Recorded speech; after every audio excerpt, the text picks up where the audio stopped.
Selamat pagi anak-anak. Apa kabar kalian hari ini? Sehat dan semangat ya belajar di rumah.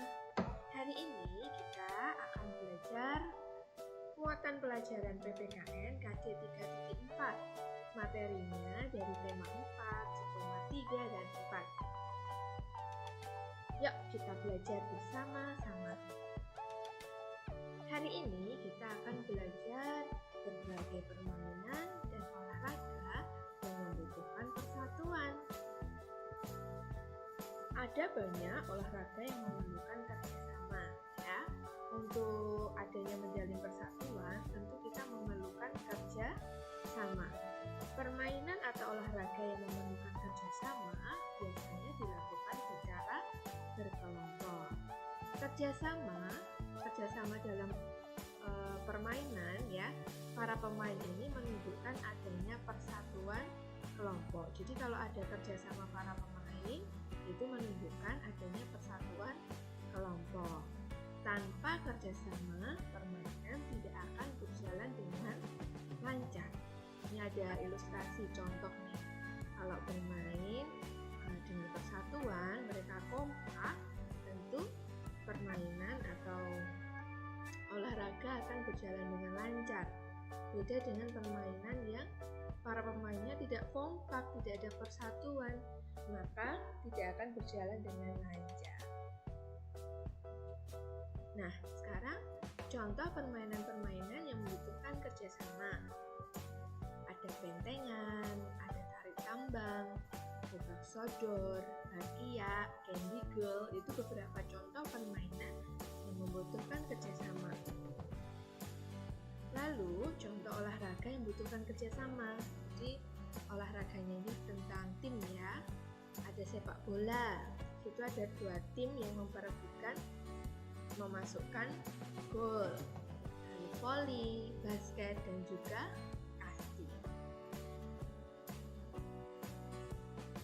Nah, sekarang sikap yang harus dimiliki agar tercipta persatuan itu. Kira-kira sikap apa saja anak-anak yang harus kita miliki? Jelas, yang pertama tentu adanya kerjasama ya anak ya. Dengan kerjasama pasti akan tercipta persatuan. Lalu yang kedua, mau menerima kekalahan dengan lapang dada. Yang ketiga, tidak bersikap mau menang sendiri. Yang keempat, gemar menolong teman yang kesulitan. Jadi, ketika ada teman yang kesulitan, mungkin belum terlalu paham peraturan atau apapun itu, kamu dalam tim siap menolong, bukan malah menyalahkan. Nah, yang kelima, jujur dan tidak curang ketika bermain atau sportif. Keenam, mau berbagi dengan teman, gantian juga ya. Jadi misalnya bermain bola, ya berbagi tuh bolanya, dioper sana sini. Jadi tidak main sendiri supaya menang. 7, menghargai kemampuan teman yang lain. Dan 8, mau berjuang untuk kepentingan bersama. Jadi kepentingan tim. Manfaatnya apa ya? Nah, sekarang manfaat bersatu dan akibatnya jika tidak bersatu saat bermain. Manfaat dari bersatu. Yang pertama, permainan berjalan dengan baik, pertemanan menjadi semakin erat, meningkatkan rasa peduli kepada teman, suasana di tempat bermain pun juga nyaman, mainan pun terawat dengan baik. Sekarang akibat kalau tidak bersatu, pasti ya, saling menyalahkan saat bermain, terjadi perselisihan dengan teman, dijauhi oleh teman-teman, tempat bermain tidak terawat, mainan juga cepat rusak karena pada berebutan, ya, malah merusak permainan itu. Lanjut, kegiatan yang mencerminkan kebersamaan di masyarakat. Yang pertama, ada kerja bakti memperbaiki jalan yang rusak. Jadi, di masyarakat ini juga perlu adanya kebersamaan. Salah satu kegiatannya yaitu kerja bakti tadi, memperbaiki jalan yang rusak. Lalu yang kedua, melakukan musyawarah warga. Ada juga yang ketiga, mengikuti perayaan Hari Kemerdekaan Republik Indonesia. Yang keempat, melakukan ronda malam. Yang kelima, bisa juga senam bersama secara rutin, biasanya saat libur atau hari Minggu itu ya.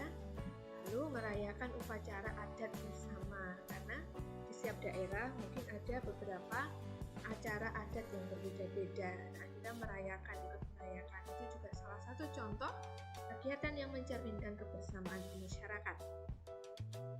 Nah, sikap yang harus dimiliki agar terwujud persatuan dengan warga sekitar kita atau di masyarakat. Yang pertama, kita mendahulukan kepentingan umum daripada kepentingan pribadi. Jadi kepentingan bersama itu lebih penting dari kepentingan diri kita sendiri. Yang kedua, menghargai perbedaan agama yang ada di masyarakat. Yang ketiga, menghargai perbedaan suku yang ada di masyarakat. Karena mungkin dalam masyarakat itu ada beberapa orang dengan suku-suku yang berbeda. Yang keempat, hadir jika mendapat undangan dari warga lain. Yang kelima, berpartisipasi dalam kegiatan masyarakat. Yang keenam, menghadiri musyawarah warga. Nah, ini tadi sikap yang harus dimiliki agar terwujudnya persatuan dengan warga sekitar. Nah, sekarang manfaat hidup bersatu dan akibat jika tidak bersatu di masyarakat. Contoh ya, manfaat bersatu. Pasti ya, kita banyak teman. Di lingkungan kita tuh banyak teman. Lalu selalu rukun dengan teman. Tempat umum menjadi tempat yang selalu bersih.